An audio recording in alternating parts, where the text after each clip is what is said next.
What's going on, coaches? This is the fifth part of the installation of the base install, the Pro Series. Today we're going to talk about the counter. The counter is another God scheme, gap on down. That's what God stands for. The power play was a God scheme. The trap play was a God scheme. The ISO play is a gap scheme, but it has some God in it. It's another play that's relying on the ace and deuce block double teams. If you're running it strong, it's going to rely on a trade block or even a load block when you bring the H over the Y. It's a change of pace play. It's the perfect blend of misdirection and power. It's an assignment football play that you have to stick with. If you install it the first week, you got to stick with it throughout the season. You can run it strong or weak. The running back's footwork, once again, has to be precise. And now you'll see why we lead with that opposite foot, especially when we jab across now and come back the other way. He has to hit his mark and stay square. The first front, obviously, we're going to put it up. Like I said, I'm always going to put it up against these three fronts because I believe they're the three most common fronts we see at the youth level. So let's just get right into the play. I write 23 counter. We're going to start on the play side. X and Z obviously are always going to go get the targets. They're going to push crack. Against the 5-3, there's a couple different things we could do to make this play go. This first way I got it put up is starting with the left tackle. We can go get him right now, which I did right here, and have this tackle by this end, basically get his head inside and try to get him out of the play. We could pass set him, draw him up the field, and lock on.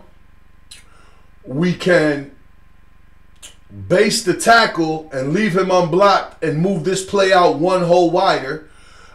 These are all little things you could do right here to make this play go. But right now, we're just going to go get him with this tackle, get our head inside, and just wheel him to the sideline if we could.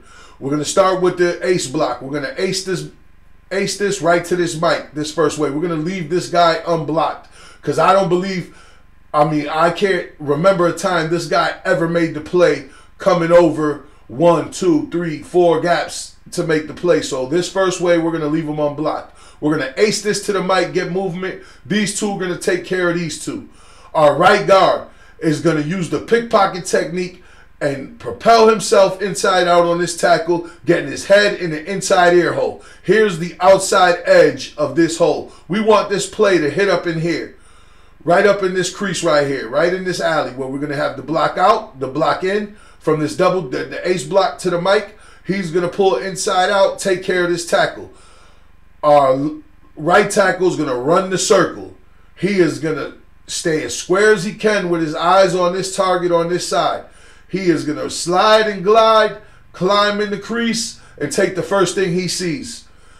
Why? Always because there's a puller. He's going to step inside, make sure we get no run through here. He's probably going to take care of this man right here, even though he can't make the play. But we need to account for him in this scheme. H will take his power path and kick out this tackle. Running back will jab step with the left foot and come and pivot off the left foot back underneath, staying square. Aiming, once again, it's a 3-hole play, but our aiming point is going to be the A-gap because that will allow him to get in the crease when all this movement takes place and get in that alley square, find that tackle wrapping, and get up in the alley and press it. Now, because we don't have much going on back here, this is not a play I would ever suggest to bend back. You either press the alley or bounce it outside. There's nothing that can guarantee that we're going to take care of these guys right here. So this is the one play, the counter. When he presses the alley, I would suggest he only bounces it one way, and that'll be outside. So that's the counter against the 5-3, against the 4-4, starting on the play side. It's a 3-hole play. So here was where power block's coming from. It's coming from this tackle. We're going to ace back to this linebacker on the backside. X and Z going to block the targets. Center's going to block back. Now this is a long way for him to go, but if he just shuffle and replaces, trying to keep his shoulders square. There's no way this guy could violate this play. So we're building a wall right here. Right guard's going to use the pickpocket technique, get inside out in the end. Tackle, once again, is going to run the circle for the front side linebacker. We're going to seal and will here. Fullback will replace. So we got to, you know, this is pretty much like a brace technique right here where we got the seal and will, and we also have the H filling in, so we shouldn't get nothing from this backside. No kind of penetration from here. R will crossover step, jab step to the right, come back underneath. Play needs to hit in this crease right here. Once again, press the hole or bounce outside. This is not a play that I would suggest that we bounce back to the backside. Against the 6'2", nothing changes. Now, these guys that I haven't read, we're leaving them blocked for a reason. Remember, the quarterback, somebody's got to be responsible for the quarterback. Quarterback on this will probably be booting this way because we have a pass play that complements this, which I'll get into to conclude the series over the next 2 or 3 videos. But the guys that are unblocked for a reason. Either they can't make the play or it'll be very hard for them to make the play. Just like in this scenario right here. He's probably going to be detached. There's no way he could fall back on in this play. And if he starts falling back in on this play, we have an adjustment where we could crack him with the X. Against the 6'2", starting on the play side, obviously X and Z crack the targets. We're going to leave the end unblocked because I believe this play is going to hit inside of him. And even if he tried to fall into the play, he's going to have to go through the kick out and the tackle who's trying to probably fight, squeeze the down block and get up the field. So left tackle, we're going to deuce this back to the backside backer. Now this is a deuce block. Once again, remember these double teams need to stay square, hip to hip, shoulder to shoulder. Left tackle should be stepping with his inside foot. That second step should be going through that guy's hip, hoping to get his hand on the outside number. Our right guard needs to be taking an inside gap step and driving that second foot straight up the field here. So we get some movement vertically before we get our eyes back inside. We're going to back block with the center once again. This is a little shorter distance for him to go, so he could go after him right now. He doesn't have to kind of shuffle replace like he did over here. He could go after him right now. Now here's the wall we got where we're trying to cut the defense off on the backside. Tackle will once again run the circle, keeping his shoulder square, looking for this front side linebacker. Y once again will seal and will.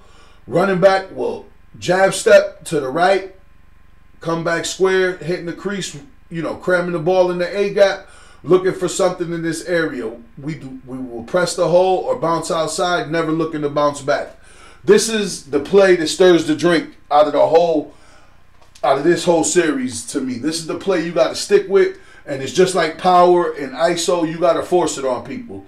If you run these plays accordingly with the way that I'm trying to present it to you guys now, it's a guaranteed method or theory or whatever you want to call it that has been proven on grass.